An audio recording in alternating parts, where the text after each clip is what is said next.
लोगों को तो नियुक्ति पत्र ये दे रहे थे और हम लोग को अब बीपीएससी का एग्जाम में धकेले, अब तो बीपीएससी से बाहर बाउंड्री बाहर कर दिए। केवल एक लूप होल की वजह से बीएड वाले जितने भी शिक्षक अभ्यर्थी थे उसको प्राथमिक अर्थात 1 से 5 जो कक्षा 1 से 5 है इससे बाहर कर दिया गया। सुप्रीम कोर्ट का फैसला आया और जो है तमाम शिक्षक अभ्यर्थी बेचैन हो गए, हैरान हो गए, परेशान हो गए। आज हम इसी वीडियो में इस बातों पर चर्चा करेंगे कि आखिर जो बीएड वालों को बाहर किया गया है, आखिर बीएड वालों के तकदीर के साथ क्या होगा और आगे की रणनीति क्या होगी हम सबों की, और हम सब किस प्रकार से जो बीएड वाले शिक्षक अभ्यर्थी हैं, बेचैन हैं, परेशान हैं, वह आगे बढ़ेंगे और जो है कि सरकार किस प्रकार की कूटनीति चल रही है इस पर बात करेंगे। साथियों, उससे पहले मेरा नमस्कार स्वीकार कीजिए। मैं हरिकृष्ण प्रकाश और आप देख रहे हैं शायद आजकल। हमारे इस चैनल पर जुड़े हैं तो बहुत अच्छा भैया, अगर नहीं जुड़े हैं तो जुड़ जाइए। संघर्ष की घड़ी पहले भी थी जब मैं आपको कह रहा था, और संघर्ष की घड़ी अब तो दोगुनी हो गई, इसलिए आपका जुड़ना यहां बहुत जरूरी है, क्योंकि जब तक आपका साथ नहीं मिलता तब तक कोई बात नहीं होगी, और जब तक आप नहीं चाहेंगे तब तक आपको आपकी भविष्य की कोई राह नहीं निकलकर सामने आएगी। मेरे प्यारे साथियों, मैं आपको बता देना चाहता हूं साथियों कि जिंदगी कैसे बर्बाद हुई तमाम बीएड वाले शिक्षक अभ्यर्थियों की। बस महज कुछ दिन बचे थे एग्जाम का, बस एक लूप होल की वजह से। आप सोच रहे होंगे, मन में सवाल उठ रहा होगा कि सर क्या था वो एक लूप होल।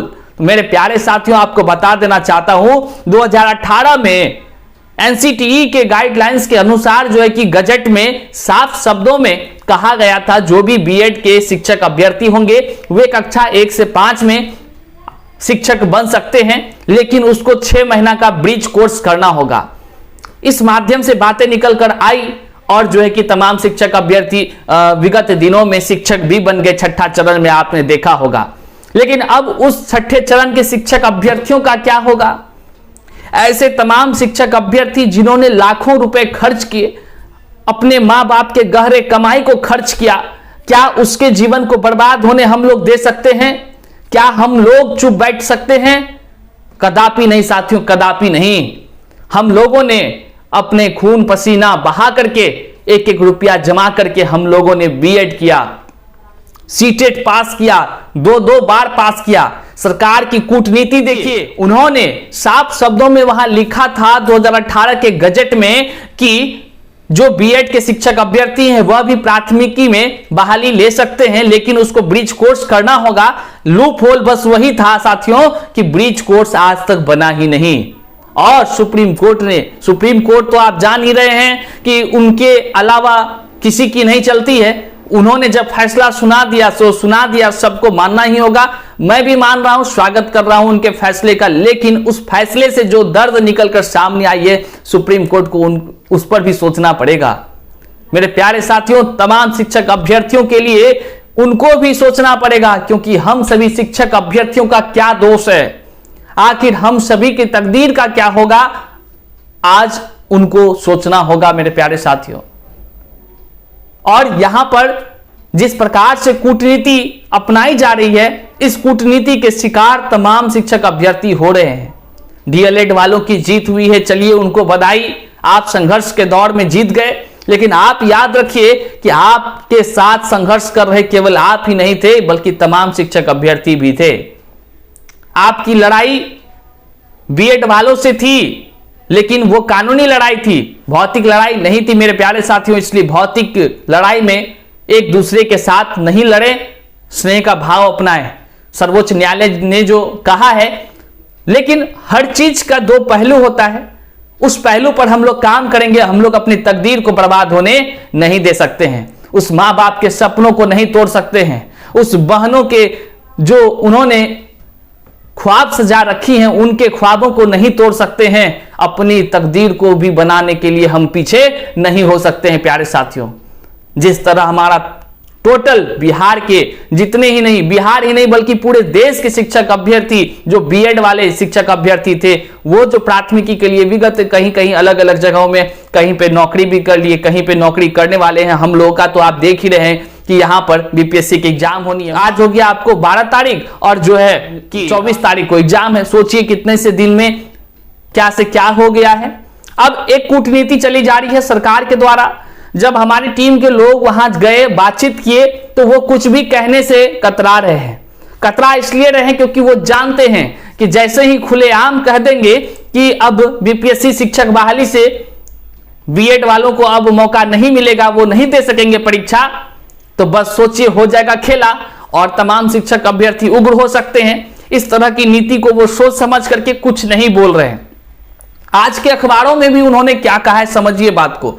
देखिए, यही कूटनीति से हमें परेशानी है। जो भी कहना है खुलेआम कहिए, इस तरह की कूटनीति को मत अपनाइए। और इसी कूटनीति का शिकार जो है हमारा युवा लगातार होते आ रहा है साथियों। उन्होंने कहा है कि एनसीटीई जब चाहेगी कुछ नया नियम बना करके लेकर आ जाए तो हम लोग उसको मानेंगे। हम लोग एनसीटीई के गाइडलाइंस को ही मानेंगे, उनके द्वारा जो नियम लागू होगा उनको मानेंगे। ये हम नहीं बल्कि बिहार के शिक्षा विभाग के तरफ से ये हिंदुस्तान अखबार में आया है। अर्थात वो सुप्रीम कोर्ट की बातों को नहीं मानेंगे, ऐसा भी नहीं कहा है। उन्होंने कहा है कि सुप्रीम कोर्ट का जो बात निकलकर सामने आया है वो ठीक है, हम लोग के संज्ञान में है, लेकिन एनसीटीई जो गाइडलाइंस जारी करेगी बीएड शिक्षक अभ्यर्थियों के लिए, हम उसी नियम को फॉलो करेंगे। हालांकि उनको साफ शब्दों में कहना चाहिए, क्या इस बीपीएससी से शिक्षक अभ्यर्थी जो बीएड वाले हैं वो बाहर हो गए या नहीं हो गए, उनको साफ शब्दों में करनी चाहिए। और इस तरह गुमराह करके शिक्षक अभ्यर्थी जो लगातार इतने दिन से मेहनत कर रहे थे, अब बताइए उसका क्या होगा। आपके मन में तमाम प्रश्न उठ रहे हैं, मुझे पता है, क्योंकि मुझे कई सैकड़ों कॉल आ चुके हैं कि भैया अब बीएड वाला तो बाहर हो गए हम लोग, अब हम लोग क्या करेंगे।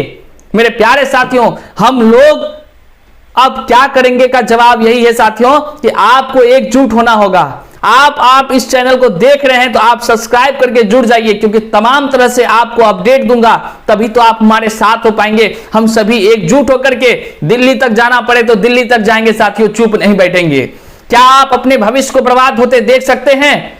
क्या आपकी गहरी कमाई को बर्बाद होते देख सकते हैं?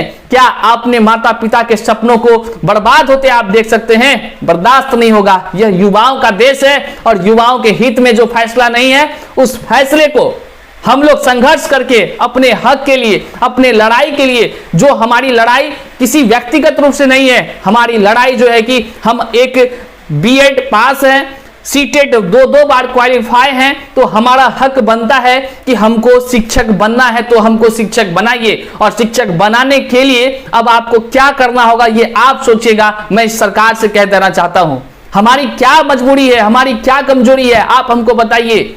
हमारे में क्या दोष है? हम में कोई दोष नहीं है। आपके द्वारा जो नियम लागू होता है हम उसी नियम को फॉलो करते हैं और आगे बढ़ते हैं। तो फिर आप लोग मिलकर गद्दारी क्यों करते हैं हम शिक्षक अभ्यर्थियों से? क्यों हमारे सपनों को तोड़ते हैं? क्यों हमें हमारे मंजिल तक नहीं पहुंचने देते हैं? इस वीडियो को इतना शेयर कीजिए कि इन जितने भी सत्ताधिकारी बैठे हैं, जिनको की चैन की नींद वो ले रहे हैं, उनकी चैन की नींद भी हिल जाए।